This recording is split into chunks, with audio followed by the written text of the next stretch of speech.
মধ্যে গেছি হারিয়ে, ভালোবাসা যেন বাড়লো। আসলে ব্যাপারটা যখন শাকিব খানের হয়, হি ইজ কিং খান। আমার গাড়ির সামনে শুয়ে পড়ছে যে আমাকে যেতে দিবেন। কেমন লাগতেছে, কেমন লাগে আসলে এরকম গান যখন এই হাইট অফ পপুলারিটিতে পৌঁছায় গান গাওয়ার পরে একটা ভালোবাসার জায়গায়? না, এটা তো ডেফিনেটলি অনেক ভালো লাগে, বিকজ আমাদের সন্তানের মতো একটা গান। তো সন্তান যখন বড় হয়, ভালো কিছু করে, বাবা মার যেরকম ভালো লাগে, তো আমাদের একটা গান যখন আমরা তৈরি করি, গানটা যখন আমরা রিলিজ করি, অডিয়েন্স যখন গানটাকে একটা ভালো পর্যায়ে নিয়ে যায়, তখন আমাদেরই গর্ব হয় অ্যান্ড আমাদের ভালো লাগে সেটা। আর প্রত্যেক বছরে এই বিষয়টাই আমরা সবচেয়ে বেশি এনজয় করি, কারণ আমাদের আর্টিস্টদের এটাই সবচেয়ে পাওয়া, যে একটা কাজ করবো, কাজটা ভালোবাসবে সবাই। এবং দুই বাংলা মিলে যেটা বললেন, এটা আসলে ভিউজের দিক থেকে হোক আর যেটাই হোক, আমরা যেটা পেয়েছি পজিটিভ ভাইবস পেয়েছি অনেক। আপনি কমেন্টস অ্যান্ড লাইক সব কিছু অনেক পজিটিভ পেয়েছি, সো উই আর হ্যাপি। এবং I want to take this privilege বলার জন্য, আমি কাউকে আসলে বড়ও করছি না, কাউকে ছোটও করছি না।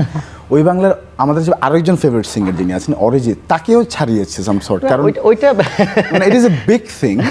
We love Arijit also, definitely I am a big fan of হিম।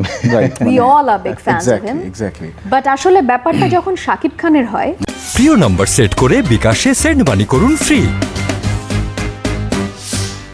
হ্যাঁ, তখন কোনো কিছুই আসলে কোনো বাধা, মানে কোনো কিছুই আমি বিশ্বাস করি যে আল্লাহর তরফ থেকেই হয়তো এটা, এই ব্লেসিংটা তার উপর আছে। He is king Khan, so সেখানে সব আসলে গুলি মেরে চলে যায়। রাইট। আমি বলি তো সবসময় যে like it or not, he is the business. এখন আর কিছু বলার নেই, আসলে he is the number one. দুই বাংলায়, হ্যাঁ। শুধু যে বাংলাদেশের ব্যাপারটা তা না। He is getting better every day. I don't know how he is getting better every day. আমি জানি না শাকিব খান শুনছেন কিনা, ডে বাই ডে ইয়াং হচ্ছে আরো। হ্যাঁ, ইয়াং হচ্ছেন, ইজ গেটিং বেটার। আমাদের বেটার সিনেমা দিবেন সামনে আরো, সেই বিশ্বাস রাখি এবং বিশ্বাস করি আসলে।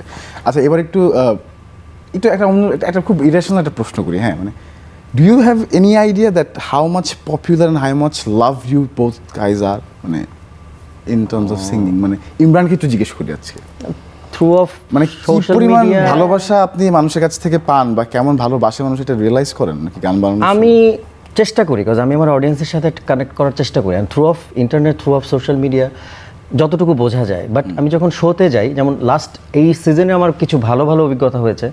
যেমন আমি ব্রাহ্মণবাড়িয়াতে বলবো, ব্রাহ্মণবাড়িয়াতে শো থেকে আসার পথে একটা ছেলে আমার জন্য আমার গাড়ির সামনে শুয়ে পড়ছে যে আমাকে যেতে দিবে না, সে দেখা করবে এবং ছবি তুলবে। ওকে। তো এই জিনিসগুলো ওই সময়ে একদম হাউকাও লেগে যায়, কিন্তু আমি কিন্তু ভেতরে খুব প্রাউড ফিল করি যে ভালো লাগে যে আমার অডিয়েন্সরা আমার জন্য এত ভালোবাসে। এবং খারাপ লাগে একটা বিষয় যে তৎক্ষণাৎ হয়তো কিছু করতে পারি না, বিকজ অনেক কিছু how do you deal with that situation যখন এরকম হয়? কোন কিভাবে করে?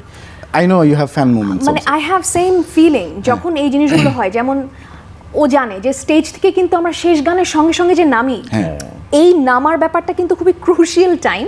কারণ অবভিয়াসলি আমিও যখন আমার প্রিয় শিল্পীকে দেখি, আমারও ইচ্ছা হবে আমি একটা ছবি তুলি, আমি হাতটা একটু ধরি, একটু কথা বলি।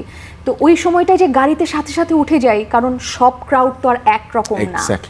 সো তখন যেটা হয় যে আমি ইদানিং এই কাজটা করি, আমার এত মায়া লাগে, ওরা গাড়ির গ্লাসে এসে নক করে, সো গ্লাসটা খুলে না আমি জাস্ট এভাবে মাথাটা বের করে শুধু তখন ওদের সাথে ছবি তুলি। তো খারাপ লাগে যে সবার সঙ্গে দেখা করতে পারি না, কথা বলতে পারি না, পসিবল না। কিন্তু এটা ওর মতনই আমি সেম বলবো যে ইট ফিলস সো ব্যাড, কারণ অনেক অনেক ব্লেসিং না থাকলে না মানুষের এই নিঃস্বার্থ ভালোবাসাটা, মানে কোনো স্বার্থ নাই কিন্তু এটা, সো এই নিঃস্বার্থ ভালোবাসাটা পাওয়াটা একটা ট্রু ব্লেসিং। থ্রু সিঙ্গিং আসলে আপনাদের কণ্ঠের জন্যই তো আসলে হয় তা। এবং আমি বললাম তো আমার আসলে অনেকগুলো মানে ফ্ল্যাশব্যাকসে আমি যাচ্ছি। আমি ইমরানের কথা একজন কি বলবো ফ্যানের কাছ থেকে শুনছিলাম, যখন ইমরান মাহমুদের নামটা উচ্চারণ করা আছে দেখলাম কি শি ওয়াজ লিটারালি ব্লাশিং। ঠিক আছে, ইমরানের মেয়েদের ফ্যান কি করে সেটা আমি তোমাকে অফ দ্য স্ক্রিন রাইট এই গল্প আমরা করব। এবং আমি জানি কোনালের ক্ষেত্রেও ঠিক সেম। এবং আমরা আসলে কি বলবো, মানে একই পরিবারের, তো আমরা আসলে অতটা ওয়ার্মসটা বুঝতে পারি না, কিন্তু যখন আমরা স্ক্রিনে দেখি মানে it is unbelievable that two of মানে আওয়ার জেনারেশন সুপারস্টারস এত ভালোবাসা পান ওনারা। We feel also loved. তোমার মধ্যে গেছি হারিয়ে, ভালোবাসা যেন বাড়লো।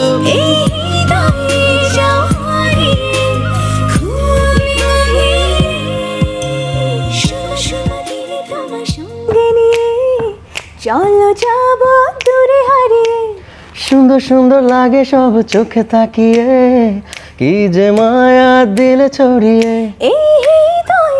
যাও হারিয়ে খুবই গভীরে।